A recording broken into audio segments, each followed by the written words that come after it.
سورہ فاتحہ میں اللہ تعالیٰ کے دو عظیم نام ذکر ہوئے، الرحمن الرحیم۔ وہ رحمان بھی ہے، رحیم بھی ہے۔ بسم اللہ کے اندر بھی، تسمیہ کے اندر بار بار یہ دو نام ذکر ہوتے ہیں۔ یہ دونوں نام اللہ کی رحمت کا ہی منظر پیش کرتے ہیں، لیکن دونوں کے مفہوم میں بڑا فرق ہے۔ الرحمن وہ ایسی وسعت کو ظاہر کرتا ہے کہ جو ہر ایک کو شامل ہے۔ رحمان اللہ کی رحمت جس سے ہر ایک فائدہ اٹھاتا ہے، نیک ہے یا برا ہے، مومن ہے یا کافر ہے، سب کو اللہ تعالیٰ کی رحمت سے حصہ ملتا ہے۔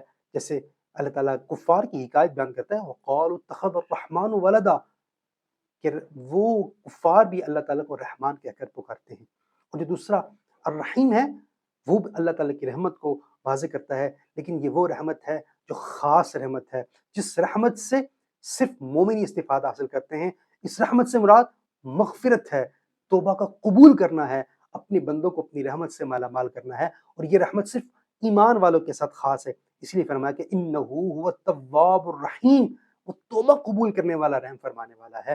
تو رحمان وہ وسیع مفہوم ہے، وہ دنیا کے اندر ہر ایک کو اپنی رحمت سے خاص مالا مال کر رہا ہے، اپنے ہوں یا پرائے ہوں، مومن ہوں یا کافر ہوں، سب کو حصہ مل رہا ہے۔ اور الرحیم سے مراد اللہ تعالیٰ کی خاص رحمت جو کل قیامت کے اندر صرف ایمان والوں کو مغفرت اور اللہ کی بخشش اور اللہ کی اطاعت، اللہ کی رحمت اور جنت کی صورت میں جو ملے گی، وہ رحیم سے وہ مراد ہے۔ اللہ تعالیٰ ہمیں رحمان اور رحیم دونوں رحمتوں سے مالا مال فرمائے، آمین۔